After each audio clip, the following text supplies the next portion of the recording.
Down under, they have plenty of things to be scared of, like huge spiders, but there's also more than that. Hello everyone and welcome back to our channel. I'm your host Emily, and today we're counting down our list of the top 10 most haunted places in Australia you should never visit. Coming in at number 10 is Monte Cristo Homestead. Monte Cristo Homestead is a historic homestead that was constructed by local pioneer Christopher William Crawley in 1885. It's a double-story late Victorian style manor standing on a hill overlooking the town. While it belonged to the Crawleys, it was riddled with death as a stable boy burnt to death, a girl was thrown down the stairs, a maid lobbed off a balcony, and a caretaker was shot dead, amongst others, so of course this place is haunted. Current owner Olive Ryan says, "I've had a hand on my shoulder, I've had my name called when I've been here by myself, I've heard footsteps on the balcony and gone out and there's no one there." And now all this started just 2 days after moving in, when she saw from a distance beaming bright lights coming from the home, which at the time was only lit by one kerosene lamp. The lights were gone by the time the car made it down the long driveway, she said. Other reported experiences include a medium who was struck in the head, a young girl's separate asthma attack-like episode despite no medical history, several strange occurrences involving animals, and multiple reports of presences, footsteps, and voices from the boarders, visitors, and family members. Number 9. Devil's Pool. According to Aboriginal folklore, a young runaway bride who fell to her death at Devil's Pool is believed to be the reason why so many young men's lives, especially male tourists, have been taken at the site. The legend begins with a young woman named Ulana who married an elder from her own tribe. Yet shortly after they married, she fell in love with another man, Daiga, from a touring tribe. Now it's said that the two lovers, Ulana and Daiga, ran away from their tribes and fled to what is now known as Devil's Pool, where they were captured by the elders. Yet Ulana broke free and leapt into the creek waters, calling for Daiga to follow. She hit the water crying out for her love Daiga, which shook the water into action. The land vibrated around her, sending boulders flying into the creek and causing the water to plunge forward at alarming rates. Now it's said if you listen closely, it's thought you can still hear Ulana's cries for her lost love, according to the indigenous legend. Her curse on the spookily named Devil's Pool, also known as Babinda boulders in tropical North Queensland, has lingered ever since. Ulana is said to have lured 17 men to a watery grave in the past half-century, remembered with the eerie saying, "He came for a visit and stayed forever." Now, if I were a man, I would not risk going here.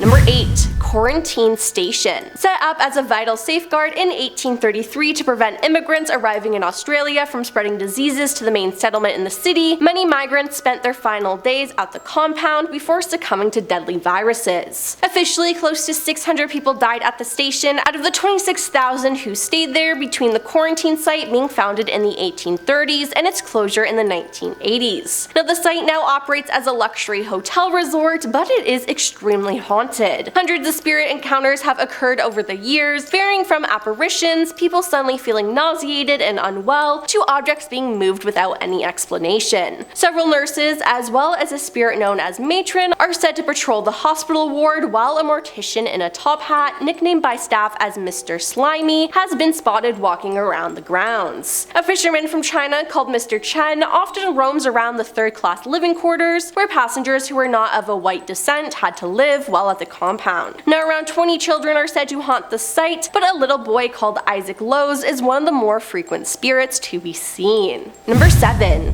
Old Helensburgh Railway Tunnel. Sitting just south of Sydney is Old Helensburgh Railway Tunnel, said to be the home of a ghost of a miner, Robert Hales, who died in 1895. He'd been walking home along the short 80-meter long tunnel after a long day at work. A steam train raced along the tracks from behind and hit the hapless miner. The force of the impact was so great that his body was ripped in two, with each half scattered meters apart. Now as far as the legend goes, the ghost of Mr. Hales still haunts the tunnel as a mischievous spirit, chases after trains, and even runs through tourists. A lot of people say they had experienced weird stuff in there, seeing things, sensations, someone watching them, a ghost tour guide, Craig Bloxham said. Number 6. Picton. Being the most haunted town in Australia, Picton is also known for its countryside views and paranormal gardens. The town is located about 80 kilometers southwest of Sydney and has had a historical significance due to its buildings and railway tunnels. The Mushroom Tunnel, also known as former Red Bank Range Railway, is a haunted tunnel as the stories say that there was a terrible railway accident involving a woman named Emily Bollard. The reports suggest people often witness Emily and 2 other women ghosts and also hear some scary voices, crying, and shrieks. Many people have also reported a sudden drop of temperature, eerie shadows, a gust of winds, orbs, body chills, and many weird happenings inside the tunnel. Number 5. Princess Theatre. In the late 1880s, a local opera singer named Fred Baker, seeing failure in his performances, renamed himself as Federici and posed as a European singer. After this, people started flocking to theaters to hear this exotic singer. Now in March 1888, while he was completing a show at the Princess Theatre, Federici hit a high note as he was descending on the stage on a platform. It was at this time that he had a heart attack and died on the spot. His death was witnessed by a stagehand. When the other actors found out about his abrupt death, they were shocked as they swore he had been on stage with them after the final curtain to bask in applause sometime after he had already died. Since then, it's rumored that the theater is haunted by his ghost, and there have been numerous reported sightings of Federici's ghost over the years by performers and staff. Now, rather than trying to expel him from the theater, it was tradition to reserve him a seat in the theater's 3rd row so he can watch the performances amongst the audience. Number 4. National Film and Sound Archive. Before it was the National Film and Sound Archive, this building was the Australian Institute of Anatomy, where it housed hundreds of human skeletons and body parts and animal specimens, including Farlap's heart, Ned Kelly's skull, and a mummy from Papua New Guinea. Staff in recent years have witnessed objects moving by themselves and weird noises coming from recording booths, which once served as dissection labs. The foyer of the building is lined with 9 busts of famous Australians. Now, one of these Australians will pop out as an apparition from time to time. It's said that people will be out in the building in the late afternoon and they see an outline of an elderly man, dressed well, and he comes out of the wall near where his ashes are. Now he doesn't move much and then suddenly sucks back into where the ashes are behind the wall. Number 3. Fremantle Prison. Originally known as the Convict Establishment, the Fremantle Prison was built by convicts between 1852 and 1859 using limestone quarried on site. During its period of operation, the prison housed the majority of the state's thieves and rogues, as well as people who ended others' lives, and during both world wars, it was used by the Australian Army as a military prison for prisoners of war. In its time as a jail, 44 people were executed at its gallows. Now just one of them was a woman, Martha Rendell. Martha was convicted of ending the lives of 3 of her offspring, and legend has it that her face occasionally appears in the chapel window. Now the sound of rattling keys, disembodied footsteps, and voices haunt the building as well, as any visitors who take pictures with the gallows tend to appear headless when they look at it after. Now cameras tend to fail, there are orbs and strange light anomalies, flying bin lids, and funny smells.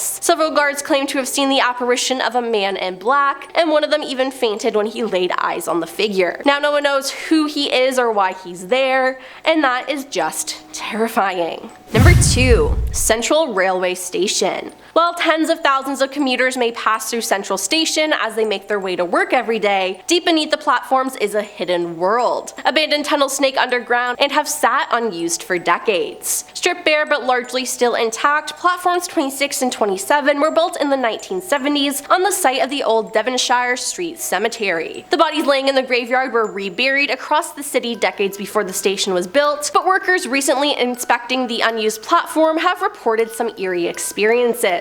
Sydney train officials have reported hearing voices echoing against the walls, and even the sounds of children playing. Director of Operations with Sydney Trains Tony Eade also claims to have heard the sound of children's voices on a visit to station's never-used tunnels. He previously said workers down here said they would hear kids playing and, thinking they were vandals, would go and investigate. On one occasion I was down here with a radio crew and we all heard children playing. Take that as you wish, but we all heard it. And coming in at number 1 is Aradale Mental Hospital. Aradale Mental Hospital was an Australian psychiatric hospital where construction began in 1864 and was opened for patients in 1867. Now, with a building this old and with walls that have seen so many horrors, it is not a shock that this place is haunted. It was finally closed as an asylum in 1993, and at its height, Aradale had 1,000 patients and is a large complex with up to 70 interesting historic abandoned buildings. While reports exist of apparitions, phantom sounds, visitors experiencing nausea, fainting, and pain, some ghosts from Aradale's past have made themselves known to those who are alive today. Now, J Ward is one of the most haunted places, as visitors report feeling ill and suddenly afraid. Others slip into a trance, only released from it when they exit the building. Some people have even been bitten or pushed while walking through J Ward, and the ward is also said to be haunted by 3 prisoners who were hanged and buried on the property. They are said to be restless because they weren't given a proper burial, and their graves are only marked with 3 scratches on the prison wall. Apparitions have also been seen in the women's ward donning old-time nurses' uniforms and disappearing into stone walls. Well, that's all for our list of the top 10 most haunted places in Australia you should never visit. Have you ever been to any of these places? Let us know in the comments down below, and don't forget to like and subscribe while you're down there. I'm your host Emily, and we'll see you next time.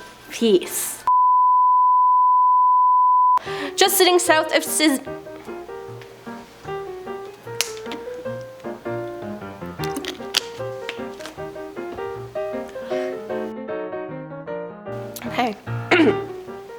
Sitting just south of Sydney.